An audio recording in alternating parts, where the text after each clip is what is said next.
Hola, mi nombre es Mónica Carrión Ruiz. Soy licenciada en Pedagogía, máster en Educación Superior y formadora de docentes. En este canal encontrarás temas relacionados con las bases para la enseñanza, así que si este tema te interesa, te invitamos a suscribirte y activar las notificaciones. Esta es la cuarta parte de la serie El desarrollo humano, escrito por Juan del Val.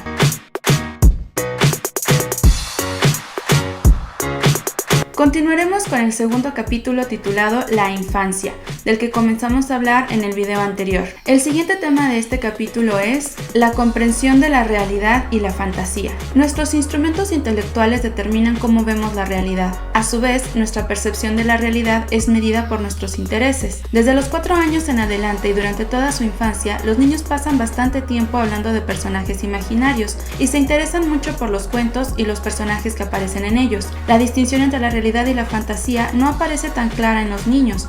El hecho de que se pueda hablar de brujas o de gnomos indica que de alguna manera existen. Muchos niños de entre 3 y 4 años fracasan en la distinción entre la apariencia y la realidad. Los niños de 6-7 años ya han adquirido un notable dominio en la distinción entre la apariencia y la realidad, pero encuentran difícil hablar y reflexionar sobre conceptos como parece diferente de lo que realmente es. En cambio, los sujetos de 11-12 años y mayores poseen un conocimiento adecuado y rico de estos problemas. El egocentrismo es una característica del niño que está vinculada con las limitaciones que tienen los niños para manejar la información, pues situarse en el punto de vista de otro supone tener que combinar la información propia y la información que tendría otra persona. El egocentrismo es un fenómeno que ha sido mal entendido por muchos psicólogos debido a su naturaleza compleja. Piaget entiende el egocentrismo como la dificultad para separar el punto de vista del propio sujeto de otros puntos de vista. El egocentrismo tiene poca relación con el egoísmo. Por ejemplo, al final del periodo sensoriomotor, alrededor de los 2 años, el niño se tapa los ojos para que no lo vean,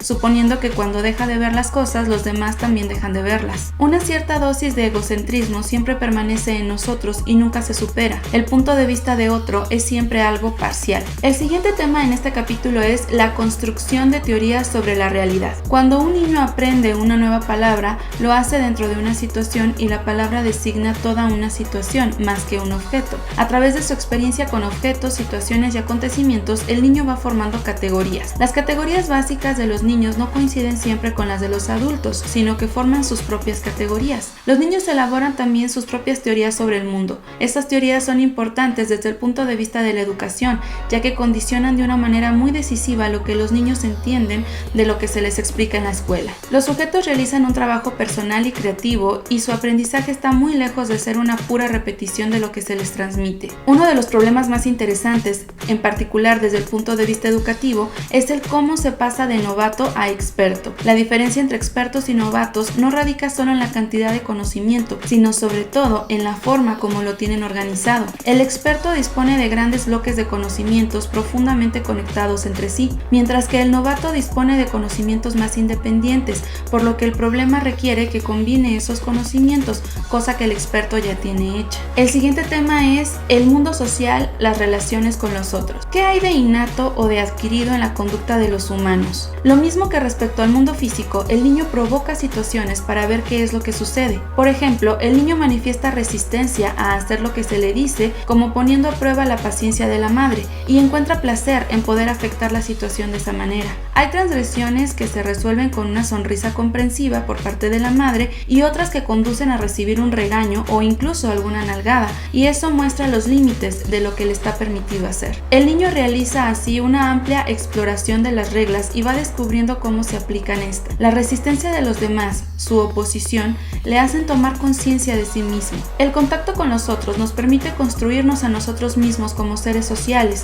Tomamos conciencia de lo que somos. El siguiente tema es el desarrollo moral. En 1932, Piaget publicó el libro El juicio moral en el niño, que plantea la estructura del razonamiento moral, es decir, los criterios con que los sujetos juzgan las conductas morales y cómo razonan acerca de ellas. Algo muy importante, las relaciones cooperativas entre iguales, que están basadas en el respeto mutuo y en la reciprocidad, son las que llevan a que el niño pueda llegar a razonar moralmente. Colbert estudió el desarrollo moral a través de una serie de dilemas.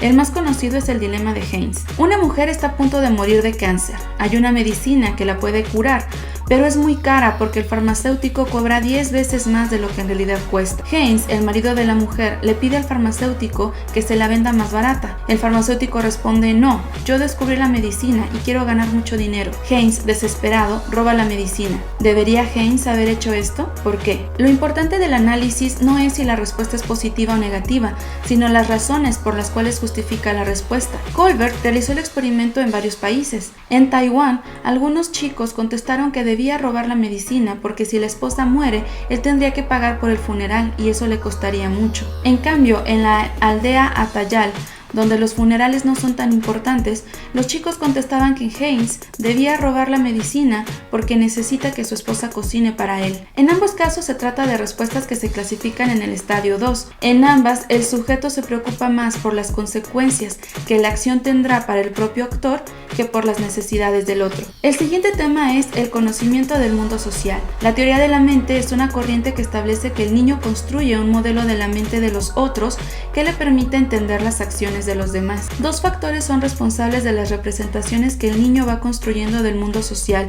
Por una parte, el carácter fragmentario de la experiencia social y por otra, la insuficiencia de sus capacidades intelectuales. La representación del mundo social es muy amplio y complejo. La comprensión del orden político y la comprensión del orden económico no son procesos simples, así como la comprensión de la vejez y la muerte. La aprobación de los demás es lo que mantiene las conductas que se consideran valiosas.